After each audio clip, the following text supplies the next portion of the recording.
Well, hello there and welcome back to the HullCityFanCentral YouTube channel, where today I do have my pre-match preview and prediction ahead of Hull City versus Sheffield Wednesday in the Carabao Cup. Yes, the Carabao Cup is back, where Yorkshire will face Yorkshire and German manager will face German manager in the first round of the League Cup, or the Carabao Cup as it is known currently.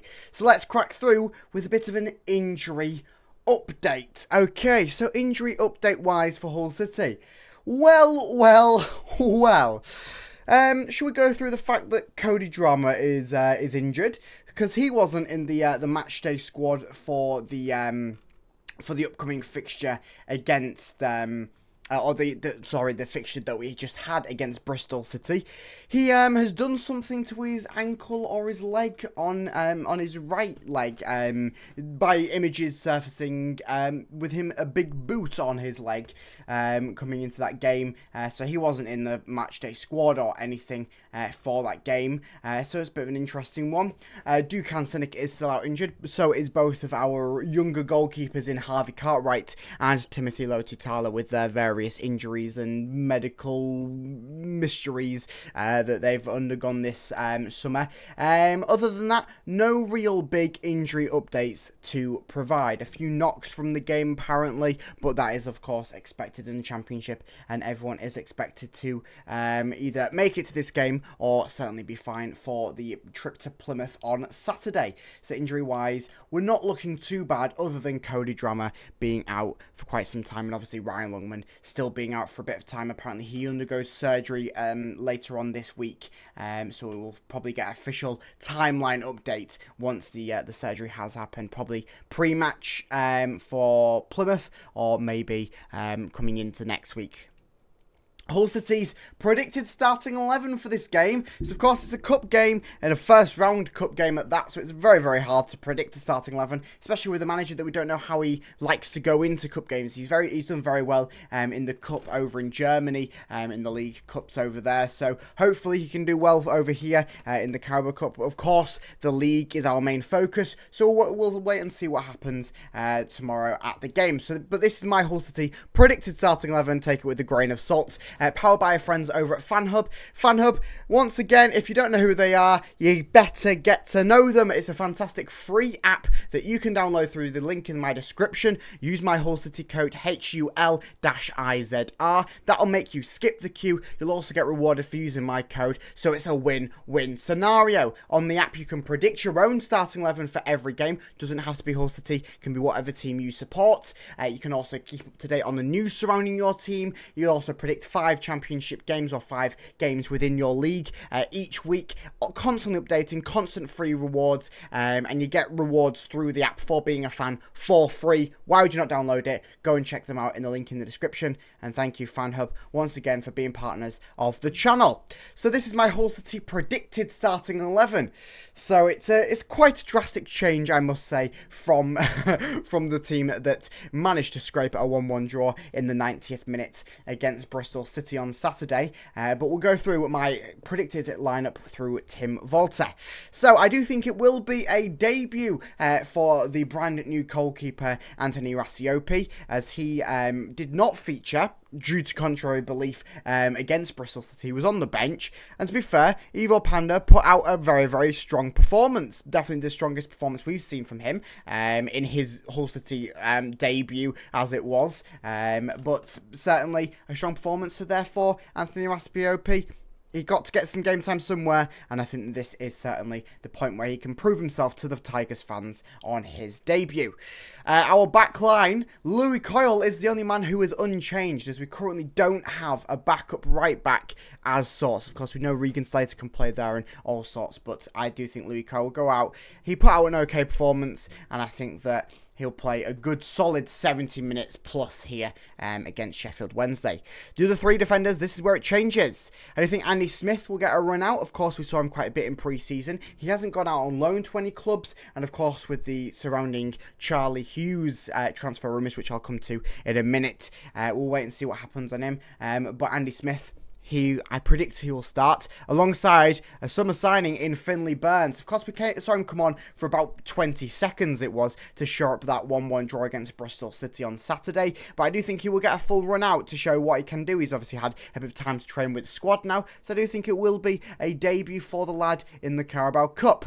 Then complete the back line, Brandon Fleming. This is a real chance for Brandon Fleming. Matty Jacob has been a little bit stinky during pre-season and was very, very stinky in that first game of the season. If Brandon Fleming comes out here, puts out a stellar performance, I think that he will very quickly go up in Tim Walter's rankings and possibly gain himself that job at left back that he so desperately requires.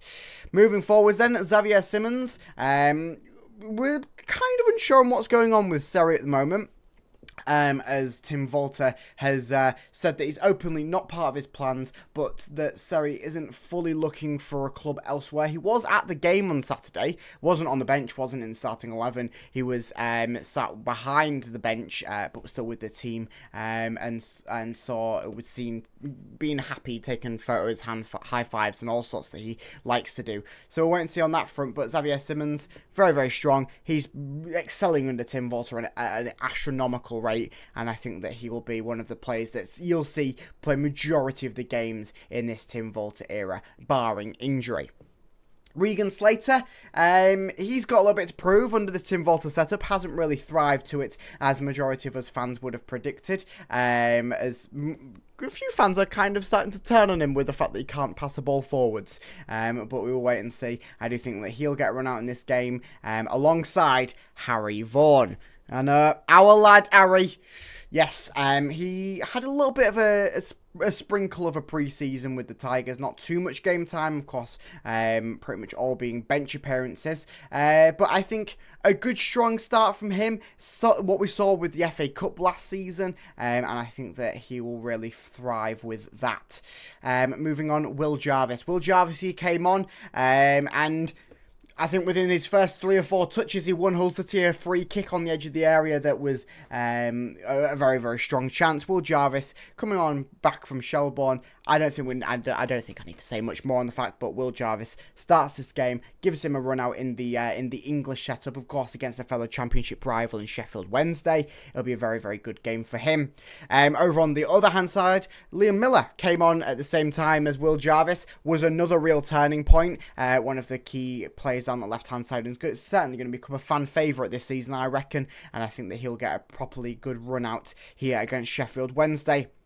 And then to complete the attack up top, of course, I'm recording this before any signings have been announced, if there is going to be any signings before the game. And I do think that Tyrell Sellers-Fleming will start up top, giving Oscar Estepinian a break after he played a full 90 minutes against Bristol City on Saturday. But I do think Tyrell Sellers-Fleming will come on, as he did against Bristol City, but I do think he'll play a good, strong portion of this game in the starting 11, and hopefully grabbing himself a goal, which possibly could be his first professional goal for the Tigers.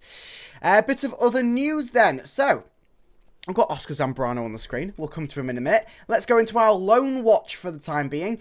So, 2 players, or 2 senior players, we'll call them that are currently out on loan. Of course, there'll be plenty more loans, and so Loan Watch will grow as the season goes on. But Callum Jones has made an okay start to his life back at Morecambe on loan this season, as they open things up with a 1-0 loss on Saturday. Jones plays a full 90 minutes at the CDM position, where he looked more defensively good, but lacked in that final third at producing stuff. So a strong-ish start for Callum Jones, back on loan at Morecambe. Of course, he was at Morecambe a few seasons ago now, on a loan deal there as well. A bit of a better situation for James Furlong, as fans are already starting to see the praises of James Furlong over at AFC Wimbledon, as they had a fantastic 4-2 win on opening day. James Furlong playing a full 90 minutes once again at left wing back. They conceded 2 goals in the opening 10 minutes from the same player, which was a bit of a fun one. But other than that, he played a full solid 90 minutes out on loan, and got a little bit of a comment from a Wimbledon fan on that. He played really well, and he didn't stop running the whole game. He's not quite the replacement for Jack Curry, which I presume is who he has come in to replace replace. But it's only the first game of the season. He's very good already and will improve with game time. Certainly, he needs the game time, and that's what he's going to go out in there and do. Charlie Hughes, the saga continues, it does. Reports have come out saying that a £7 million fee that Hull are offering Wigan will be enough for the young defender, so that has been sort of kind of set in principle. Wigan are just asking for more of the pricing structure up front so they can change that pricing structure around. But a deal is getting closer, and Tan has come out saying that he is confident that the deal will get done. Oscar Zambrano, who was at the game on Saturday, watching Hull City with a 1-1 draw against Bristol City. And he was in the stands, expecting to be signing within the coming days, whether that be today before this video comes out, or after, or tomorrow before the game. Who knows? But I'm fairly confident that Oscar Zambrano will be a Tiger before the trip to Plymouth on Saturday. So stay tuned for all of that one on the YouTube channel by liking and subscribing. You know what to do. Last meetings between both sides. So kind of scratch off the top one on the list, because we all know what happened on New Year's Day. Yeah.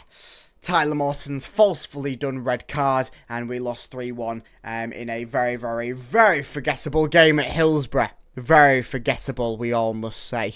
Then, of course, before that, it was the Oscar Estupiñán hat-trick in a 4-2 win over Sheffield Wednesday, just over a year ago in that now. A year ago yesterday, that was. Oscar Estupiñán, of course, not a Tiger anymore. And then before that, it was another New Year's Day, but this time a win at Hillsborough in a 1-0 win for the Tigers. But Sheffield Wednesday, they're currently at the top of the championship. I haven't put the table in because it kind of doesn't really matter in the Carabao Cup game. And of course, it's the one game of the season's happened. We know where everyone is in the table. Sheffield Wednesday are top of the table after winning 4-0 against Wayne Rooney's Plymouth Argyle at home on Sunday it was. Of course, Hull City sit middle of the pack with that 1-1 draw against Bristol City. A pre-season a little bit better for Sheffield Wednesday, I must say, compared to Hull City. But of course, pre-season means absolutely nothing. It's what you do when the season gets going. And of course, we have made a few signings since all of that. So it will be a very, very dicey affair, I'm sure, in the Yorkshire derby. German derby, Carabao Cup game is what I'm going to lead it with, because both teams have got German managers, both teams are set in Yorkshire, but who will become victorious? So a score prediction. A 2-0 win for the Tigers. I'm feeling confident. I think the changes will be made. I think that Sheffield Wednesday, yes, they put out a 4-0 performance against Plymouth Argyle. It's a Wayne Rooney Plymouth Argyle. Didn't look very, very good, did they? And I think that they may take too many changes and have a bit too big of an ego heading into this fixture. And I think that Hull City will capitalise on it, putting out a 2-0 performance with goals for the Tigers coming from Will Jarvis. I think he'll get his first goal in a return back from Shelbourne. And then what I believe would be his first competitive goal for Hull City in a professional capacity, that being Tyrell Sellers-Fleming. So a 2-0 win for the Tigers is my prediction. Let me know down in the comments what your prediction is ahead of this game, whether you'll be going or not. I will be there with a matchday vlog in the North Stand right against them Sheffield Wednesday a lot. So make sure that you stay tuned on the channel tomorrow for a vlog of that one. It'll be out just after the game. And you can always stay tuned to more Hull City news and content by liking and subscribing to the YouTube channel so you do not miss out on anything Hull City. Go and give me a follow on Twitter or X to keep up to date on everything breaking around Hull City. And I will catch you guys in the next video. Up the Tigers!